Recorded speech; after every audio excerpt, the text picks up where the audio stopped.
Shalom, selamat pagi saudara-saudara yang dikasihi Tuhan. Mari kita bersama-sama merenungkan firman Tuhan. Kita berdoa.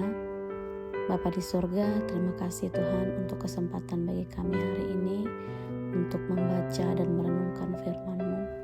Terangi hati pikiran kami untuk kami dapat mengerti firman Tuhan dan dapat kami lakukan dalam kehidupan kami setiap hari. Terima kasih Tuhan, dalam nama Yesus Kristus kami berdoa. Amin. Saudara yang dikasihi Tuhan, firman Tuhan yang menjadi renungan kita hari ini dari Yehezkiel pasal 39 ayat 28. Kita merenungkan firman Tuhan dengan judul Manusia terbatas, kuasa Tuhan tak terbatas. Demikian firman Tuhan. Mereka akan mengetahui bahwa Akulah Tuhan Allah mereka yang membawa mereka ke dalam pembuangan di antara bangsa-bangsa, tetapi yang mengumpulkan mereka kembali di tanahnya dan tidak membiarkan seorang pun daripadanya tinggal di sana. Sedemikian jawab pembacaan firman Tuhan.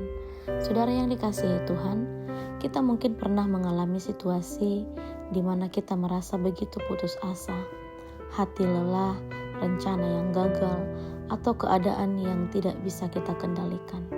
Semakin dipegang, semakin terasa bahwa kemampuan kita memang ada batasnya. Dalam Yehezkiel pasal 39 ini menunjukkan suatu kebenaran yang menenangkan.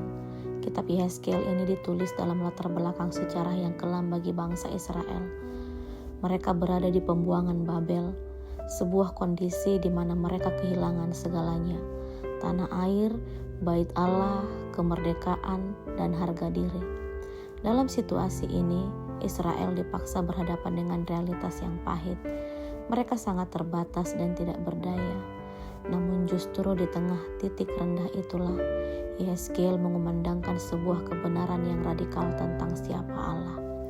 Ketika berada di pembuangan, bangsa Israel tidak punya kekuatan militer, jalur diplomasi atau kekuatan politik untuk membebaskan diri mereka sendiri. Mereka benar-benar buntu.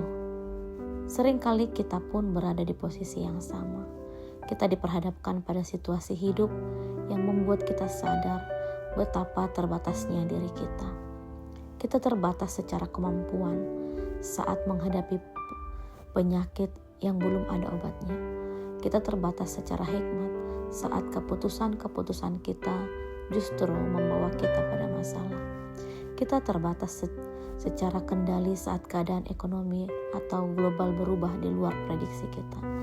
Pembuangan di Babel menjadi sekolah kehidupan bagi Israel untuk meninggalkan kesombongan mereka.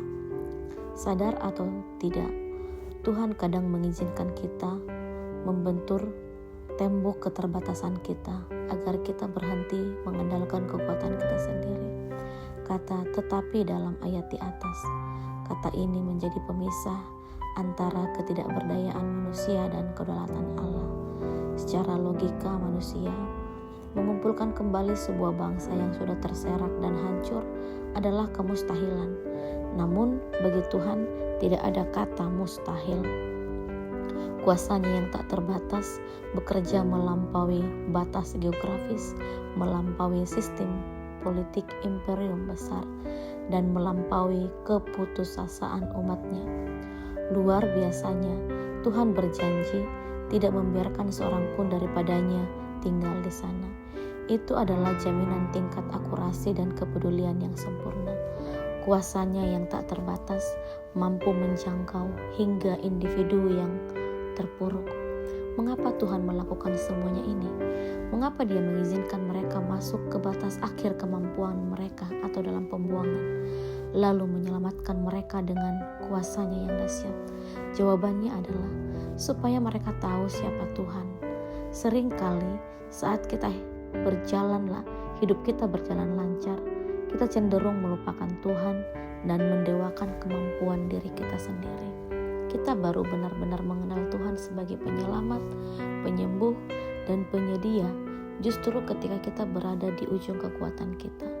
Keterbatasan kita dirancang bukan untuk menghancurkan kita, melainkan menjadi panggung bagi Tuhan untuk menyatakan kuasa-Nya yang tidak terbatas.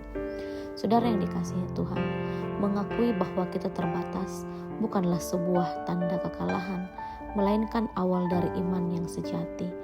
Ketika kita berkata, "Tuhan, aku sudah tidak mampu lagi," disitulah kita memberikan ruang bagi kuasa Tuhan yang tak terbatas untuk mengambil alih kendali.